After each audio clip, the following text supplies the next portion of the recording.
Kurama မရှိတော့တဲ့ Naruto နဲ့ Rinnegan မရှိတော့တဲ့ Sasuke ကအရင်လောက်ကျန်းနိုင်ပါအောင်မလားဆိုတာဒီနေ့ပြောပြပေးသွားမှာဖြစ်ပါတယ် Boruto series ရဲ့ story plot ရတော့ဘာတွေလုပ်ပြအောင်မလဲမသိပေမဲ့ fact အရာပဲရှင်းပြပေးမှာဖြစ်လို့ဒါကကျွန်တော်ရဲ့ personal အယူဆကိုယ်ပိုင်အမြင်ပါ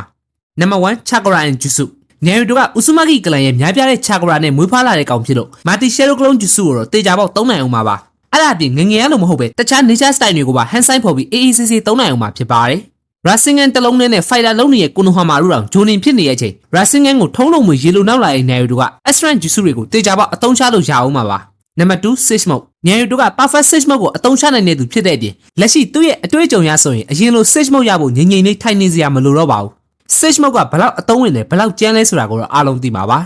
Number 3 Ulti Jinchuriki Naruto က Ulti Jinchuriki လို့ပြောလို့ရပါတယ် Komi Chakra ပြင် Naruto မှာကသူ့ကိုအမိကောင်းတွေကိုယ်တိုင်ပေးရထားတဲ့ Chakra အနှဲငယ်စီရှိလို့အဲ့ဒါတွေကို Jutsu တွေနဲ့ပေါင်းစပ်ပြီးကျန်းပြလို့ရပါတယ်သူကိုယ်တိုင်လည်းခဏခဏသုံးပြပူတဲ့အပြင် Naruto ရဲ့လက်အတုက Hashirama Sen နဲ့ဖန်တီးထားတာဖြစ်လို့ Rasen Shuriken ကိုစိတ်ကြိုက်သုံးလို့မရတာမျိုးတွေမရှိတော့ပါဘူးအဲ့ဒါကြောင့်ကျန်တဲ့ Tabis Chakra တွေနဲ့စိတ်ပိုင်ကျန်းပြလို့ရပါတယ် Number 4 Summoning Jutsu ဒါကဘာထူးဆန်းလို့လဲလူတိုင်းသုံးလို့ရတယ်လို့ထင်နိုင်ပေမဲ့ Kurama မရှိတော့တဲ့ Naruto က Jiraiya လိုမျိုးဖားလိမရနှစ်ယောက်နဲ့ပေါင်းစပ်လို့ရသွားတဲ့ကြောင့် Genjutsu တွေကိုတွန်းလှန်နိုင်မဲ့ပြင် Genjutsu ကသုံးရင်သုံးလို့ရနိုင်ပါတယ်ဖားလိမရကအသက်ကြီးသွားရင်တော့မျိုးပကူတောင်မှာကဖားတွေအများကြီးရှိပါတယ် Number 5 Taijutsu and Experience လူမန်တိတက်ဆအရွယ်မှာတွေကတက်ဆက်ရှိလက်သီးနဲ့ထိုးမဲ့6တောက်နဲ့ကံမဲ့လုံနေတဲ့ကောင်မို့လို့လက်ရှိ Naruto ရဲ့ Taijutsu ကတိုက်ပွဲပေါင်းများစွာအင်အားကြီးရန်သူပေါင်းများစွာနဲ့ရင်ဆိုင်လာခဲ့တဲ့အတွေ့အကြုံရ Taijutsu only ဆိုရင် Prime Level မှာတေချာပေါက်ရှိသေးပါတယ်အတော်လေးလဲရင်းကျက်တဲ့သူဖြစ်နေပြီမို့လို့ဂမူရှူတို့ရှေ့ဆုံးကဝင်ပြေးတာမျိုးမရှိတော့ပဲတော်ရုံကောင်းနေတော့ကတော့ Sage Mode လက်သီးနဲ့ဖြည့်ရှင်းလို့ရပါတယ်အဲဒါကြောင့်လက်ရှိ Naruto ဘယ်လောက်ကျန်းလဲဆိုရင် Fat အရာ Jiraiya ရဲ့ Prime Time တက်ပိုကျန်းပါတယ်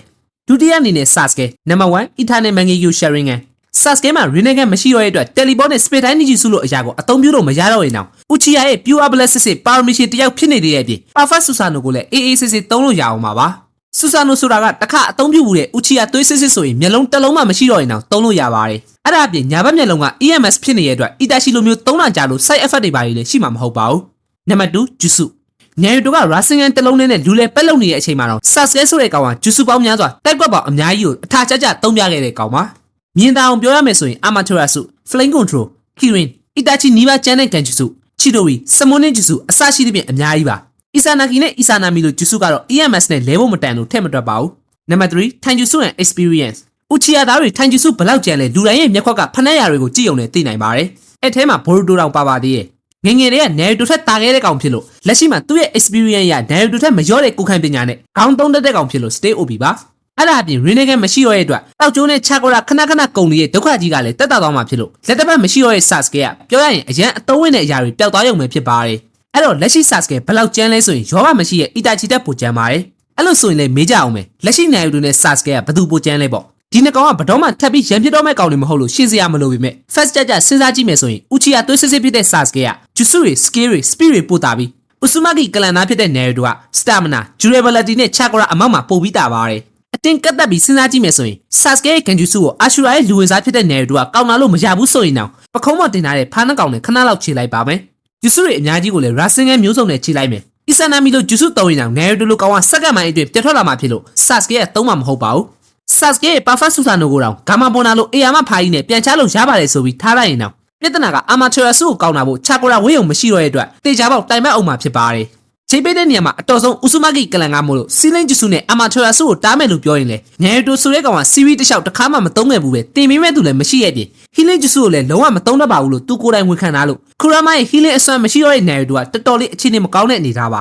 ါဒါပေမဲ့ Naruto ရဲ့ raw power နဲ့ခံမန်းလို့မရတဲ့ battle IQ ကြောင့်သူတင်ကိုတင်ရအောင်ရှင်းချမဲ့ကောင်ဖြစ်လို့လက်ရှိမှာရှိသမျှအကုန်သုံးပြီး quick battle ရင်ဆိုင်မယ်ဆိုရင်တော့ Sasuke ကတာနိုင်ပြီးအသေးအကြီးခေါင်းသုံးပြီးအချိန်ကြဆွဲချမယ်ဆိုရင်တော့ Chakra အမောင်နေတဲ့ Sasuke ထက် stamina strength durability တားတဲ့ Naruto ကနိုင်ပါတယ်စစ်ချော့စစ်ပတ်ဆွမ်းအားကို Naruto က Kurama ရဲ့ကြီးမားတဲ့ Chakra မှာပါပဲလက်ရှိမှာ control မလုပ်နိုင်တဲ့အတွက် True Seeker ဘောတွေကိုသုံးလို့ရမှာမဟုတ်ပဲ Sasuke ကလည်း Hakuromo ကသူ့ကိုဓာတ်ရိုက်စစ်ပတ်ပေးခဲ့တာဖြစ်ပေမဲ့ Rinnegan လည်းမရှိ Sage Mode လည်းမသုံးနိုင် Chakra လည်းမများတဲ့ကြောင့်သုံးဖို့အဆင်မပြေတော့တာဖြစ်ပါတယ်ဒါကတော့ Naruto content နေဖြစ်ပြီးနောက်ထပ် content တွေကိုနောက်နေ့မှတင်ပေးသွားမှာမို့လို့ like share comment နဲ့ YouTube မှာလည်း subscribe တွေလုပ်ပြီးအားပေးခဲ့ကြဖို့တောင်းဆိုချင်ပါတယ်အခုလို recap တွေကိုမြန်မာစာရင်းထိုးနဲ့ကြည့်ကျင်နေဆိုရင် Telegram မှာ Geo Anime ခွန်သုံးလုံးလို့ရိုက်ရှာပြီးကြည့်ရှုလို့ရပါတယ်